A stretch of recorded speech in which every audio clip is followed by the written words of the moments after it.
So we have some great news coming from Iraq, and as you can see I have a new microphone. So this is an article from Reuters. Iraq declare final victory over Islamic State. So Prime Minister Haider al-Abadi declared final victory over Islamic State on Saturday after Iraqi forces drove its last remnant from the country 3 years after the militant group captured about a third of Iraq territory. So the announcement come 2 days after the Russian military announced the defeat of the militant in the neighboring country Syria, where Moscow is backing Syrian government forces. So Iraqi government forces recaptured the last area still under militant control along the border with Syria. The military said, quote, "Honorable Iraqi, your land has been completely liberated. The dream of liberation is now a reality," Abadi said in a television address. He was speaking with 5 Iraqi flags and a dozen of servicemen from different branches behind him. So, here's what he said, quote, "We have accomplished a very difficult mission. Our heroes have reached the final stronghold of Daesh and purified it. The Iraqi flag fly high today over all Iraqi land." So, as you can see, this is a very great news, and so if you remember, in like 2014, the Islamic State, which was a branch of Al-Qaeda, they take vast swaths of territory in Iraq and Syria. They had taken the city of Mosul, which was the second biggest city in Iraq, in only 3 days, which is incredible. The Iraqi army, like, they didn't even fight; they just hand over their weapon, like they just flee from Mosul. So you see that the Iraqi army have become much more stronger, and so now the war is over, and it took 14 years. Iraq is finally at peace. Well, technically, there was a peace in Iraq from like 2011 to 2014. So they stopped the war during like 13 seconds, and then the US was involved again in Iraq because they were the Islamic State militant that started to take vast swaths of land. So Iraq was basically never at peace since the US invasion. So I also want to talk about the US invasion because it is the problem that created ISIS. Like, if you didn't broke the Middle East, if you didn't broke Iraq, if the US didn't do that, you wouldn't have ISIS taking a vast region of Iraq because you will have a strong Iraqi government led by Saddam Hussein, which will have easily crushed ISIS. So, if I was the president of the United States, after I topple Saddam, I think I would have put in place another Saddam type dictator, because he really was like responsible for stabilizing Iraq. Like, I know he did the Iran-Iraq war like less than a year after he was in office.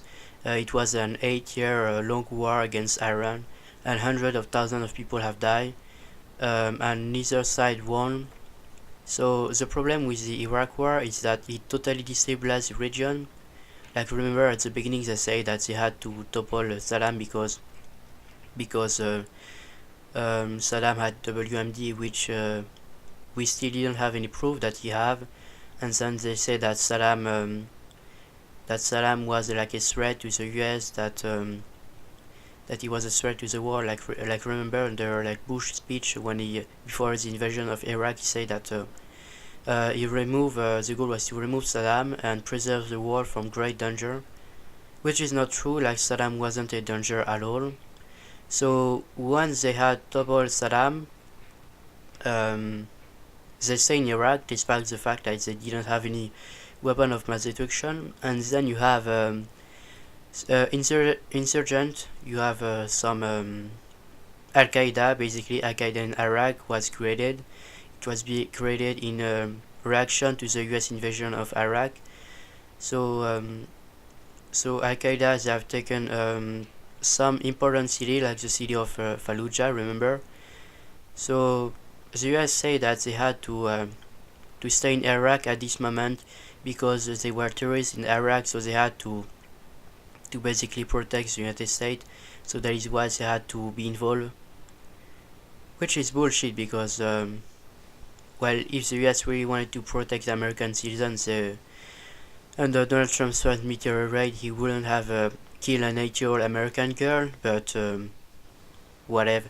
So now that ISIS is defeated, well, the US doesn't really have a reason to stay in Iraq. And I think they will stay in Iraq, like the US military already said that they want to stay in Iraq post-ISIS because they want to stabilize the region. Because remember, the critics of Obama say that because he pulled out of Iraq, that is one of the reasons you had ISIS that was able to take vast control of land. So now the Republicans, they want to stay in Iraq because they doesn't want to have another ISIS group to take over. So I think the US should still be out of Iraq because like it doesn't have anything to do with the people of the United States. I think that is like tragic if Iraq is have sectarian violence and like a terror group like ISIS, but like I don't think it's gonna change anything in the life of your average American. I don't think it's gonna be impacted by something by a terror group thousands of kilometers away from the US. And if you remember, like the war against Iraq is going to cost $7 trillion by the year 2053 because well, the US borrow money for the war and they have nothing to show for it 14 years after the Iraq war. So Iraq is still very unstable even though the war is over. Like you still have ISIS sleeper cell inside in the country in Iraq, so that is not completely stable. And even when the cell will be destroyed, like you still have some sectarian violence between the Shia, the Sunni, and the Kurd, because as I've said, Saddam was able to stabilize Iraq because he was a brutal dictator. So anyone that threatened his power would have been killed. And also one thing that really make me angry is that when the Republican is screaming about the Iranian influence in the Middle East, meanwhile they supported the Iraq war. I mean, the Iraq war is one of the reasons Iran have more influence because Iraq basically become a client state of Iran. The Shia militia have a close tie with Iran, like the PMU, which is a majority Shia. So I mean, if you really wanted to stop Iran influence in the Middle East, you wouldn't have overthrow Saddam, because even though Saddam was a secular guy, Saddam was a Sunni Muslim. Like he fought a war against Iran, so it definitely was against Iran, and I think that like the neocon should have kept Saddam. I mean, Saddam was a really great guy when it comes to fighting terrorism, even though like he was a vicious dictator, and he shouldn't have been in power. But like if you topple the strong dictator, like what are you going to replace him with? That's still the question. Like we try in Libya, it didn't work. We have slavery in Libya. We have a totally broken country with slavery and warlord and different faction.